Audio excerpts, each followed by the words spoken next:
les Gaulois fuient. César poursuit l'arrière-garde gauloise et tue 3000 hommes. Vercingétorix se réfugie sur un oppidum préparé à l'avance, obligeant César à établir un blocus. Un combat de cavalerie eut lieu dans une plaine située devant l'oppidum, mais celui-ci se solda par un échec. Vercingétorix réunit tous ses cavaliers et leur donne mission d'aller dans leur pays et d'y réunir pour la guerre tous les hommes en âge de porter les armes, pensant ainsi tenir César entre l'enclume d'Alésia et le marteau d'une armée de secours.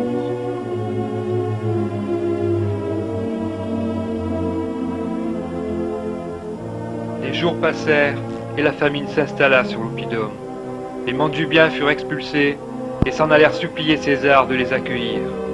Ils mourront de faim entre les lignes.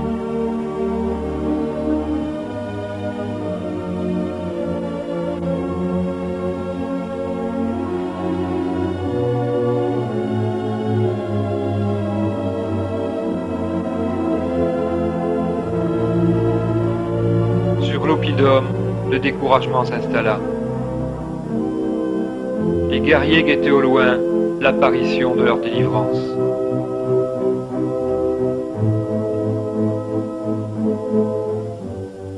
« 240 000 hommes et 8 000 cavaliers levés parmi les cités gauloises arrivèrent. Après 2 combats successifs, 60 000 fantassins choisis parmi l'élite de l'armée de secours, commandés par Vercassivélonos, cousin de Vercingétorix, après un mouvement de nuit, eurent pour mission d'attaquer le camp nord afin de forcer le blocus. À midi, Vercassivélonos lance ses fantassins cachés derrière la montagne à l'assaut des 2 légions romaines. Le combat est acharné et tourne à l'avantage des Gaulois.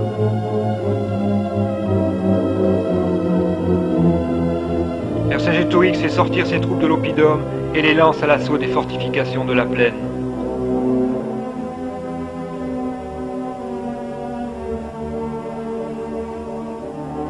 Au camp nord, César a retourné la situation en sa faveur et les guerriers gaulois voient l'armée de secours s'enfuir.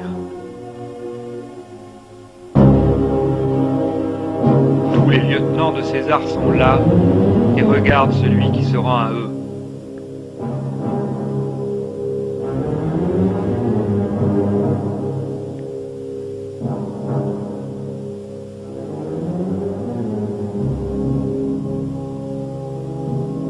César sera intraitable avec celui qui fut son égal.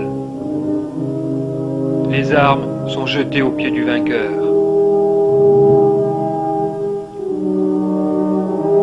César donna à chacun de ses hommes un esclave et libéra tous les autres afin de s'attacher les faveurs des autres peuples. Vercingétorix fut enchaîné et enfermé pendant 6 ans. Après le triomphe de son vainqueur, il fut étranglé dans sa cellule et son corps jeté dans le Tibre.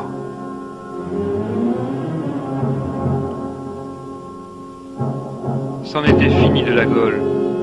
Tous étaient partis au combat confiants et avaient pourtant juré de chasser le Romain hors de leur pays. Ils se trouvaient désormais sous la tutelle de Rome. Les années passèrent et les siècles. Une nouvelle religion envahit le monde.